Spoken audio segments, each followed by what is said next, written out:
2025 সালে এসেও যদি কেউ রচনা মুখস্থ করে তাহলে বাবা তাকে আসলে লেখাপড়া করতে দেওয়া উচিত না। রচনা লিখবা বানায় বানায় এইটা মুখস্থ করে গিয়ে বলবা অমুক কবি লিখে দিছে, তমুক কবি রূপতি, এরকম ঘুমচু রূপতি যা আছে সব বানায় দিবা, কেউ পড়বে না। আসসালামু আলাইকুম। তোমরা অনেকেই রচনা নাকি এখনো মুখস্থ করো, এটা শোনার পর থেকে আমার আত্মহত্যা করতে মন চাইছে, বিশ্বাস করো। বিকজ আমি জানিও না যে কিভাবে একটা মানুষ আসলে 20-25 পেজের রচনা মুখস্থ করতে পারে। আমি বুঝতে পারছি হয়তো তোমার লাইন বাই লাইন মুখস্থ করো না, বাট তোমরা এটা পেছনে যথেষ্ট এফোর্ট দাও। Why I don't know. কারণ দিন শেষে রচনা মুখস্থ করার কিছু নাই।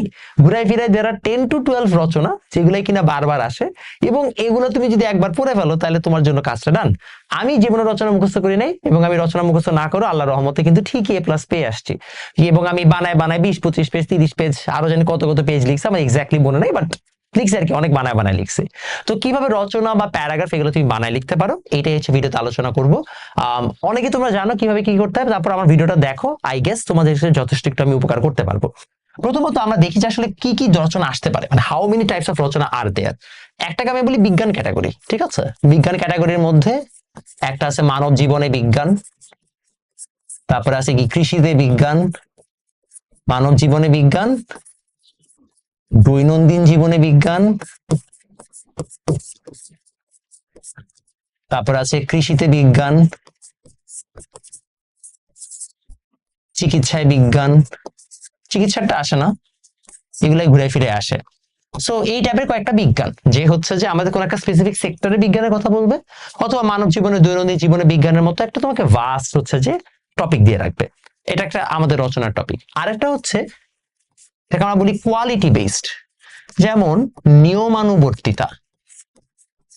নিয়মানুবর্তিতা এটা একটা ভালো, মানে তোমার হচ্ছে যে আছে নিয়মানুবর্তিতার পরে আছে হচ্ছে মনে করো তোমার এটাকে কি বলা যায়, বলছে দেশপ্রেম, হ্যাঁ, সময়ানুবর্তিতা, হ্যাঁ, এই টাইপের হচ্ছে তোমাদের আসতে বা অধ্যাবসায়, ঠিক আছে?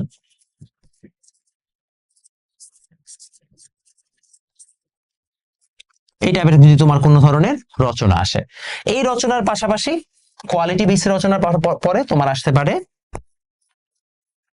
অভিজ্ঞতা বেসড। এটা ইংলিশে সাধারণত আসে journey by boat, journey by river, ঠিক আছে? তো তোমাকে এরকম কোন একটা জার্নি বলবে, তুমি একটা জার্নিকে ব্যাখ্যা করো, ঠিক আছে?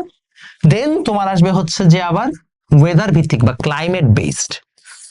ক্লাইমেট বেসড কি আসবে, একটা আসতে পারে ষড় ঋতু বা 6 সিজনস অফ বাংলাদেশ, কিংবা হচ্ছে পরিবেশ দূষণ রোধ, পরিবেশ রক্ষা, এই টাইপের কয়েকটা টপিক ঘুরে ফিরে এই কয়েকটা টপিক আমি পেয়েছি। এখন প্রত্যেকটা ক্ষেত্রে তোমার লেখার ক্ষেত্রে তুমি কি কি অ্যাপ্লাই করবা, তুমি টার্গেট করবা যে রচনাতে তো আমাদের অনেকগুলো টপিক থাকে, রাইট? মানে হেডিং দিতে হয়। তুমি টার্গেট করবা যে ভাইয়া তোমার রচনাতে যেন অ্যাটলিস্ট 20 থেকে 25টা হেডিং থাকে। এখন আমি তোমাকে একটা ট্রিক শিখাই দিব, সেটাকে বলা হয় পেস্টেল। কি বলা হয়? যদি এটা আসলে একটা বিজনেস কম্পিটিশনের টার্ম, পেস্টেল, ইট ওয়ার্কস, সব জায়গায় কাজে লাগে। কি পেস্টেল হচ্ছে পলিটিক্যাল, ইকোনমিক্যাল, সোশ্যাল, টেকনোলজি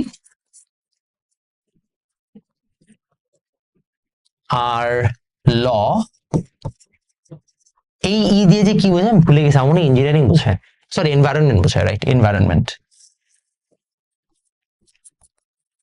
তুমি দেখবা তোমার যে কোনো টপিকে ঘুরাই ফিরায় এই কয়েকটা জিনিস থাকবে, এই কয়েকটা হচ্ছে মুখ্য বিষয়।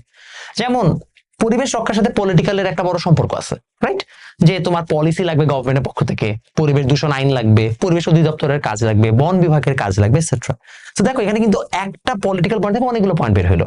ইকোনমিক্যাল, যে তোমাকে যদি পরিবেশ দূষণ রোধ করতে হয় তাহলে তোমাকে ইকোনমিক্যালি ভায়াবল অল্টারনেটিভ প্রোডাক্ট বানাইতে হবে। যেমন পাটের হচ্ছে আমরা অনেক ধরনের প্রোডাক্ট বানাইতে পারি, সেটা ইকোনমিক্যাল হয় না প্লাস্টিকের তুলনায়।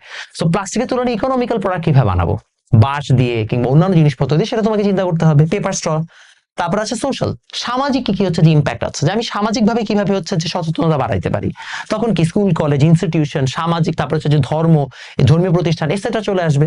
দেন আসবে কি তোমার হচ্ছে যে টেকনোলজি, সেই টেকনোলজি কি কি করতে পারো, ফর এক্সাম্পল এখন পরিবেশ দূষণ কিন্তু টেকনোলজি দিয়েও হয়, যেমন এআই যখন আমরা বানাবো ডেটা সেন্টার আসবে, ডেটা সেন্টারে প্রচুর পানি নষ্ট হবে, এটা একটা পরিবেশের জন্য বড় সমস্যা। সো এই টেকনোলজিক্যাল জিনিসগুলোকে কিভাবে আমরা ইজি করতে পারি, বা রূপপুর পারমাণবিক বিদ্যুৎ কেন্দ্র হলে সেখানে প্রচুর পরিমাণে হচ্ছে যে তোমার জিনিসপত্র নষ্ট হবে, এগুলো নিয়ে তোমাকে চিন্তা করতে হবে। দেন তোমার আসলে হচ্ছে যে এটাকে কি বলে ল, অর্থাৎ তুমি আইনগত ভাবে কোন ধরনের চেঞ্জ আনতে পারো। এগুলো সবগুলো যে প্রত্যেকটাতে লাগবে এমন না, আমি তোমাকে একটা এক্সাম্পল দিলাম যে এগুলো তোমার চিন্তা করার অ্যাভিনিউ বাড়াবে। ঠিক আছে, এই চিন্তা করার অ্যাভিনিউর মধ্যে তুমি আরো কয়েকটা জিনিস হচ্ছে যে ভাববা, তোমাকে আমি আরো কয়েকটা আইডিয়া দিয়ে নিই। আইডিয়াগুলো হচ্ছে কিছুটা এরকম, যখনই তুমি কোনো একটা সোশ্যাল অ্যাসপেক্টে যাবা, আমাদের মৌলিক অধিকার পাঁচটা, কয়টা? পাঁচটি মৌলিক অধিকার। কি কি? শিক্ষা, অন্ন, বস্ত্র, বাসস্থান, তাই তো? আর কিছু আছে? আর কি ছিল? শিক্ষা, অন্ন, বস্ত্র, বাসস্থান ও চিকিৎসা। দেখবা পুরাই ফিরায় তোমার এই পাঁচটা মৌলিক অধিকারকে ইনশিওর করা লাগবে। তুমি প্রত্যেকটার সাথে দেখবা কোনো না কোনো ভাবে এরা এরা ডিপেন্ডেন্ট। যেমন বিজ্ঞান সাথে তো সবগুলো ডিপেন্ডেন্ট, শিক্ষার সাথে ডিপেন্ডেন্ট, তারপর খাদ্য শিল্পের সাথে ডিপেন্ডেন্ট, পোশাক শিল্পের সাথে ডিপেন্ডেন্ট, সবগুলোতে তুমি হচ্ছে বিজ্ঞানের সাথে রিলেট করতে পারবা এবং তুমি পয়েন্টস বাড়াইতে পারবা। তুমি যদি কোয়ালিটি দিকে যাও, যে নিয়মানুবর্তিতা, দেশপ্রেম, অধ্যাবসায়, এগুলো তুমি হিউম্যান কোয়ালিটি নিয়ে আলোচনা করতে পারো, যে কোন কোন হিউম্যান কোয়ালিটি দরকার, কোন কোন ক্ষেত্রে দরকার, কিভাবে দেশপ্রেম আমাদেরকে পলিটিক্যালি হেল্প করতে পারে, কিভাবে দেশপ্রেম আমাদের শিক্ষাকে আগায় নিয়ে যেতে পারে, এই টাইপের কথাবার্তাগুলো তখন তুমি বলতে পারো। এরপরে আরো একটা ইম্পর্টেন্ট হচ্ছে যে চিন্তা করার অ্যাভিনিউ দিয়ে দিই। আমি আসলে এইভাবে ভাবতাম দেখে আমার কোনো টপিকের অভাব হইতো না, আমার তো খালি পেজ ভরানোর কাজ ভাইয়া, তাই না? পেজ তো খালি ভরাইতে পারলেই হয়েছে, যা ইচ্ছাকে লিখতে থাকো। ইন দ্যাট কেস আমার আরেকটা কি টপিক লাগবে, আরেকটা টপিক হচ্ছে প্রসেস। আমি সবসময় এটা বলি, প্রসেস। প্রসেস হচ্ছে এক্সপ্লেনেশন, যে কোনো কিছুতে প্রসেসকে এক্সপ্লেন করতে হয়। যেমন মনে করো আমাকে বলা হলো যে ভাই আমি অধ্যাবসায় নিয়ে হচ্ছে যে একটা মানে রচনা লিখবো, তো অধ্যাবসায় গড়ে তোলার অনেক প্রসেস আছে, রাইট? কি কি প্রসেস আছে? বয়স ভিত্তিক প্রসেস, ছোটকাল থেকে কি করতে হবে, টিনেজে কি করতে হবে, যৌবনকালে কি করতে হবে, ফাইন। অধ্যাবসায় যখন তুমি কোন কোন অ্যাপ্রোচ দিতে পারো, যেমন ফর এক্সাম্পল মনে করো যে একটা লম্বা সময় ধরে পড়া, তাহলে ধৈর্য বাড়ানোর জন্য কি কি করা যেতে পারে? আচ্ছা, লম্বা সময় পড়ার পাশাপাশি মনে করো ডিস্ট্রাকশন থেকে দূরে থাকা, তাহলে কি কি করা যেতে পারে? তারপরে হচ্ছে প্রায়োরিটাইজেশন, যে কোন ধরনের কাজকে আমাকে আগে প্রায়োরিটি দিতে হবে, এটা তোমার অধ্যাবসায়ের একটা পার্ট। সো অধ্যাবসায়ের প্রসেসটা কিভাবে ডেভেলপ করব সেটা নিয়ে তুমি কিন্তু চাইলে 4-5 পৃষ্ঠা লিখতে পারো। সো যে কোনো কিছুর প্রসেস ব্যাখ্যা করো, দেশপ্রেম গড়ে তোলার প্রসেস কি, মানব জীবনে বিজ্ঞানের হচ্ছে যে এই পুরো ইনফ্রাস্ট্রাকচার গড়ে তোলার প্রসেস কি, সবগুলো প্রসেস এক্সপ্লেনেশন একটা বড় ধরনের হচ্ছে যে তোমার টকিং টপিক হইতে পারে। তুমি টকিং টপিক পেয়ে যেতে পারো এখান থেকে, আর একটা বড় সুন্দর ধরনের টকিং টপিক। এটার পাশাপাশি ভাইয়া তুমি যেটা করবা, আমি তোমাকে একটা সহজ বুদ্ধি দিই, 10টা কোট মুখস্থ করবা, 10 কোটস। কার কার কোর্স আমি সেটাও বলে দিই। একটা টেক স্পেসার, যেমন স্টিভ জবস, এলন মাস্ক। একটা হবে তোমার ফিলসফিক্যাল, ফিলসফিক্যালের মধ্যে যেমন জীবনানন্দ দাশ হইতে পারে। একটা হবে তোমার রিলিজিয়াস, যেমন মহানবী সাল্লাল্লাহু আলাইহি সাল্লামের বিভিন্ন ধরনের উক্তি বা বিভিন্ন ধরনের গল্প, তারপর হচ্ছে যে খলিফাদের বিভিন্ন ধরনের গল্প, তারা কি কি ধরনের কাজ করেছে। দেশপ্রেম নিয়ে তুমি খলিফাদের অনেক গল্প বলতে পারো, মহানবী সাল্লাল্লাহু আলাইহি সাল্লামের অনেক গল্প বলতে পারো। তো এরকম কিছু রিলিজিয়াস হচ্ছে যে গল্প বা কোটস তুমি মাথায় রাখতে পারো।